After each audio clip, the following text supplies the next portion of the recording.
നമസ്കാരം. ഹിരണ്യകശിപിനെ വധിക്കാനെത്തിയ നരസിംഹമൂർത്തിയുടെ കോപം തണുപ്പിക്കാൻ ശ്രീപരമേശ്വരനാൽ അവതരിക്കപ്പെട്ട ശരഭേശ്വരമൂർത്തിയെക്കുറിച്ചും ഞരമ്പ് സംബന്ധമായ അസുഖങ്ങൾക്കുള്ള പരിഹാരക്ഷേത്രമെന്ന് സ്ഥലപുരാണത്തിൽ പരാമർശിക്കുന്നതുമായ ഒരു ശിവക്ഷേത്രത്തെപ്പറ്റി മനസ്സിലാക്കാം. ക്ഷേത്രം അരുൾമിகு കമ്പഹരേശ്വരർ തിരുക്കോവിൽ. ഈ ക്ഷേത്രം തമിഴ്നാട്ടിൽ തഞ്ചാവൂർ ജില്ലയിൽ കുംഭകോണം മയിലാടുതുറൈ പാതയിൽ തിരുഭുവനം എന്ന സ്ഥലത്താണ് സ്ഥിതി ചെയ്യുന്നത്.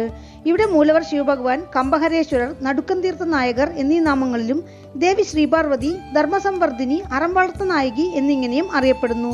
ഭഗവാന്റെ ഉത്സവമൂർത്തി ശരഭേശ്വരരാണ്. പൊതുവെ ശരഭേശ്വരർ കോവിൽ എന്നാണ് ഈ ക്ഷേത്രം പ്രസിദ്ധിയാർജിക്കുന്നത്. പ്രധാനമായും ഞരമ്പ് സംബന്ധപ്പെട്ട അസുഖങ്ങൾ മാറ്റുമെന്ന് പ്രശസ്തിയുള്ള ക്ഷേത്രമാണിത്. ഈ ക്ഷേത്രത്തെക്കുറിച്ചുള്ള ഐതിഹ്യങ്ങൾ പലതാണ്. യുഗങ്ങൾക്ക് മുമ്പ് അശ്വഗ്രീവൻ, വിടഭഗ്രീവൻ, വ്യാളഗ്രീവൻ എന്ന 3 അസുരന്മാർ കടും തപം ചെയ്ത് ശിവഭഗവാനിൽ നിന്നും അനേകം വരങ്ങൾ സമ്പാദിച്ച് പൊന്നു, വെള്ളി, ഇരുമ്പ് എന്നിവ കൊണ്ട് 3 കോട്ടകൾ കെട്ടി. പിന്നീട് ഇവിടെയുള്ള ജനങ്ങളെയും ദേവന്മാരെയും ഉപദ്രവിച്ചു വന്നു.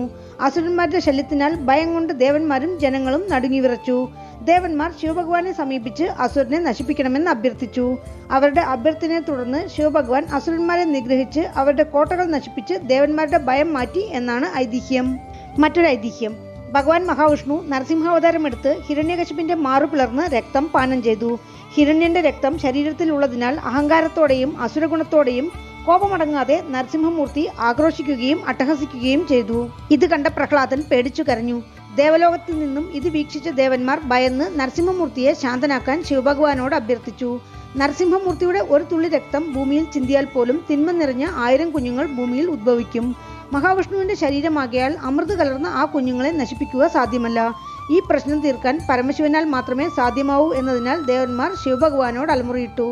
ഉടനെ ശ്രീ പരമേശ്വരൻ മനുഷ്യനും മൃഗവും പറവയും ചേർന്ന രൂപമായി മനുഷ്യത്തലയോടെയും സിംഹമുഖത്തോടെയും സൂര്യൻ, ചന്ദ്രൻ, അഗ്നി എന്നിവർ 3 കണ്ണുകളായും 4 കാലുകൾ കീഴ്നോക്കിയും 4 കാലുകൾ മേൽ നോക്കിയും വാൽ മേലോട്ടുയർത്തി 2 ചിറകുകളിൽ പ്രത്യങ്കര ശൂലിനി ദേവികളോടെയും കൂർത്ത നഖങ്ങളോടെയും ഒരു വിചിത്ര പിറവിയായി ശരഭേശ്വരമൂർത്തി എന്ന നാമത്തിൽ ശരഭപക്ഷിയായി നരസിംഹർക്ക് മുന്നിൽ അവതരിച്ചു. പിന്നീട് നരസിംഹമൂർത്തിയെ തന്റെ 2 കാലുകളാൽ തൂക്കിയെടുത്ത് ആകാശത്തേക്ക് ഉയർത്തി കാറ്റിൽ അമർത്തിയപ്പോൾ അസുരരക്തം പുറത്തേക്ക് വന്ന് ഭൂമിയിൽ വീഴാതെ കാറ്റിൽ അലിഞ്ഞു ചേർന്നു. അസുരരക്തം ശരീരത്തിൽ നിന്നും പോയതോടെ നരസിംഹമൂർത്തി ശാന്തനായി ശരഭേശ്വരമൂർത്തിയെ വണങ്ങി. പിന്നീട് ദേവന്മാരുടെ ആഗ്രഹപ്രകാരം ശരഭേശ്വരമൂർത്തി ഇവിടെ കുടികൊണ്ടു എന്നാണ് പറയുന്നത്. ഈ ശരഭപക്ഷി പക്ഷികളുടെ രാജാവാണെന്നും ഈ മൂർത്തിക്ക് സാലുവേശ്വരൻ, കലിയുഗവർദ്ധൻ, നരസിംഹ ഗർഭമൂർത്തി എന്നെല്ലാം നാമമുണ്ട്. തമിഴ്നാട്ടിൽ ചിദംബരത്തടക്കം പല കോവിലുകളിലും ശരഭേശ്വരമൂർത്തി പ്രതിഷ്ഠ ഉണ്ടെങ്കിലും ആദി ശരഭേശ്വരർ ഇവിടെയാണെന്നാണ് പറയുന്നത്. വിധിയെ മാറ്റിമറിക്കാൻ കഴിവുള്ള അതിശക്തമായ മൂർത്തിയാണിതെന്നാണ് വിശ്വാസം. കാഞ്ചി പുരാണ പ്രകാരം നരസിംഹമൂർത്തിയുടെ ആക്രോശമടക്കാൻ ശിവഭഗവാൻ വീരഭദ്രരെ അയച്ചതായും നരസിംഹമൂർത്തി വീരഭദ്രരെ ബന്ധിച്ചപ്പോൾ പരമശിവൻ ജ്യോതിരൂപമായി വീരഭദ്രരുടെ ഉടലിൽ പ്രവേശിച്ച് ശരഭേശ്വരരായി നരസിംഹത്തെ അടക്കി എന്നും പറയുന്നുണ്ട്. ലിംഗപുരാണത്തിലും കഥയിൽ വലിയ വ്യത്യാസമില്ല. ക്ഷേത്രത്തിലുള്ള ശരഭേശ്വരമൂർത്തിക്ക് 11 വാരം 11 വിളക്ക് തെളിയിച്ച് 11 പ്രദക്ഷിണം ചെയ്താൽ കടം തീരും എന്നാണ് വിശ്വാസം. എല്ലാ ഞായറാഴ്ചയും രാഹുകാല സമയം 4:30 മണി മുതൽ 6 മണി വരെ ഈ സന്നിധിയിൽ പൂജ നടക്കുന്നു. വെള്ളി, ശനി, ഞായർ, അഷ്ടമി, പൗർണമി ദിവസങ്ങളും ശരഭേശ്വരമൂർത്തിക്ക് പൂജകൾ ചെയ്യാൻ നല്ലതാണ്.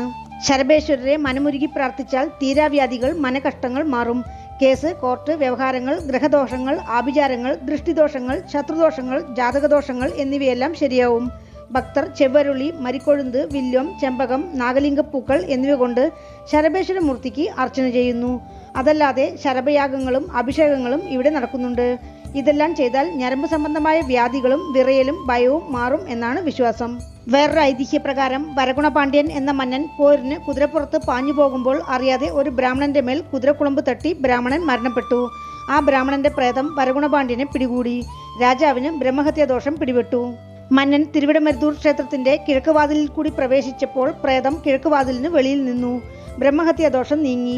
അവിടെ നിന്നും വന്ന മന്നൻ ഉടൻ തിരുഭുവനം വന്നു. വീണ്ടും ആ പ്രേതം തന്നെ പിടികൂടുമോ എന്നൊരു ഭയവും നടുക്കവും മന്നനുണ്ടായി. ഈ ഭയത്തെയും നടുക്കത്തെയും ക്ഷേത്രത്തിലെ മൂലവർ കമ്പഹരേശ്വരർ മാറ്റിക്കൊടുത്തതിനാൽ ഇവിടെ മൂലവർക്ക് നടുക്കൻ തീർത്ഥ നായകർ എന്ന നാമവും ഉണ്ട്.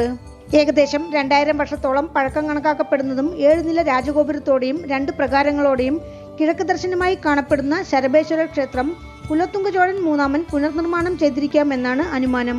The great living Chola temples എന്നറിയപ്പെടുന്ന തഞ്ചൈ പെരിയ കോവിൽ, ധാരാസുരം ഐരാവതേശ്വരർ കോവിൽ, ഗംഗൈകൊണ്ട ചോഴപുരം കോവിൽ എന്നിവയോട് സാദൃശ്യം തോന്നുന്ന തരത്തിൽ വളരെ കലാനൈപുണ്യത്തോടെയാണ് ക്ഷേത്രത്തിന്റെ നിർമ്മിതി. ക്ഷേത്രത്തിൽ ഗോശാലയുമുണ്ട്. രാജഗോപുരം കടന്ന് അകത്ത് പ്രവേശിച്ചാൽ പുറത്തെ പ്രകാരത്തിൽ യാഗശാല, വസന്തമണ്ഡപം, കൊടിമരം, ബലിപീഠം, നന്ദി ഭഗവാനെയും കടന്ന് അകത്തെത്തിയാൽ ദ്വാരപാലകർ കാവൽ നിൽക്കുന്ന പ്രധാന സന്നിധിയിൽ സച്ചിദാനന്ദ വിമാനത്തിന് കീഴെ ശ്രീ പരമേശ്വരൻ, കമ്പഹരേശ്വരർ, ത്രിഭുവനമുടയാർ, ത്രിഭുവന ഈശ്വരർ, ത്രിഭുവന മഹാദേവർ എന്നീ നാമങ്ങളോടെ സ്വയംഭൂ ശിവലിംഗ തിരുമേനിയായി കിഴക്ക് ദർശനമായി അനുഗ്രഹം ചൊരിയുന്നു. ഉൾപ്രകാരത്തിന്റെ വടക്ക് ഭാഗത്താണ് തെക്ക് ദർശനമായിട്ടുള്ള അമ്പാൾ സന്നിധി. ദേവി ഇവിടെ ധർമ്മസംവർദ്ധിനി, അറം വളർത്ത നായികി എന്നീ നാമങ്ങളിൽ അനുഗ്രഹം ചൊരിയുന്നു. ഈ സന്നിധിയിൽ പ്രാർത്ഥിച്ചാൽ പാപങ്ങൾ നീങ്ങും, സന്താനഭാഗ്യം സിദ്ധിക്കും എന്നാണ് വിശ്വാസം. ക്ഷേത്രത്തിന്റെ വടക്ക് കിഴക്ക് മൂലയിൽ ദ്വാരപാലികമാർ കാവൽ നിൽക്കുന്ന സന്നിധിയിൽ ശരഭേശ്വരർ, പൃഥ്വിങ്കിര, ശൂലിനി ദേവിമാരോടൊപ്പം ഏകദേശം 7 അടി ഉയരത്തിൽ ഒരു പ്രത്യേക രൂപത്തിൽ തെക്ക് ദർശനമായി നിലകൊള്ളുന്നു. ഈ മൂർത്തിയെ പ്രാർത്ഥിക്കുന്നതിലൂടെ സർവ്വഭയവും നീങ്ങി മനസമാധാനം കൈവരുമെന്നാണ് വിശ്വാസം. ഈ ക്ഷേത്രത്തിൽ പ്രധാന മൂർത്തികളെ കൂടാതെ ആനന്ദവിനായകർ, നടരാജർ, ശിവഗാമി, ഗജാരൂഢർ, വല്ലഭഗണപതി, സൂര്യൻ, നാൽവർ, മഹാവിഷ്ണു, സ്വക്കലിംഗം, ചന്ദ്രൻ, ഗജലക്ഷ്മി, ലിംഗോദ്ഭവർ, ബ്രഹ്മാവ്, ദുർഗ, പിച്ചാടനർ, വള്ളിദേവ്യാനി സമേത മുരുകൻ, ചണ്ഡികേശ്വരർ എന്നിങ്ങനെ ധാരാളം ഉപപ്രതിഷ്ഠകളും കാണാം. ക്ഷേത്രവൃക്ഷം വില്വം, ക്ഷേത്രതീർത്ഥം ശരഭതീർത്ഥം, ദേവതീർത്ഥം, ജ്ഞാനതീർത്ഥം, വ്യാസതീർത്ഥം, സിദ്ധതീർത്ഥം എന്നിങ്ങനെ വേറെയും പല തീർത്ഥങ്ങൾ ക്ഷേത്രത്തിലുണ്ട്. ആഗമവിധി പ്രകാരമുള്ള പൂജകളാണ് ക്ഷേത്രത്തിൽ അനുഷ്ഠിക്കുന്നത്. പങ്കുനി ഉത്രം ബ്രഹ്മോത്സവം 18 നാൾ, പങ്കുനി ബ്രഹ്മോത്സവം കഴിഞ്ഞുള്ള ഞായറാഴ്ച ശരഭോത്സവം, ശീവേലി, സങ്കടഹര ചതുർത്ഥി, ശിവരാത്രി, ദീപാവലി, പൊങ്കൽ, തമിഴ് ഇംഗ്ലീഷ് പുതുവർഷ ദിനങ്ങൾ എന്നിവയും ക്ഷേത്രത്തിൽ പ്രധാന ദിവസങ്ങളായി കൊണ്ടാടുന്നു. പൂജാ സമയം രാവിലെ 7:30 മണി മുതൽ ഉച്ചയ്ക്ക് 12:30 മണി വരെ, വൈകുന്നേരം 5 മണി മുതൽ രാത്രി 8 മണി വരെ, ഞായറാഴ്ചകളിൽ വൈകുന്നേരം 3:30 മണി മുതൽ രാത്രി 8 മണി വരെ. ക്ഷേത്രത്തിലേക്ക് എത്തുവാൻ കുംഭകോണത്ത് നിന്ന് 7 കിലോമീറ്റർ, തേപ്പരുമാനല്ലൂരിൽ നിന്ന് 3 കിലോമീറ്റർ, അടുത്തുള്ള റെയിൽവേ സ്റ്റേഷൻ തിരുവിടമരുതൂർ. വീണ്ടും അടുത്ത വീഡിയോയിൽ കാണാം. നന്ദി.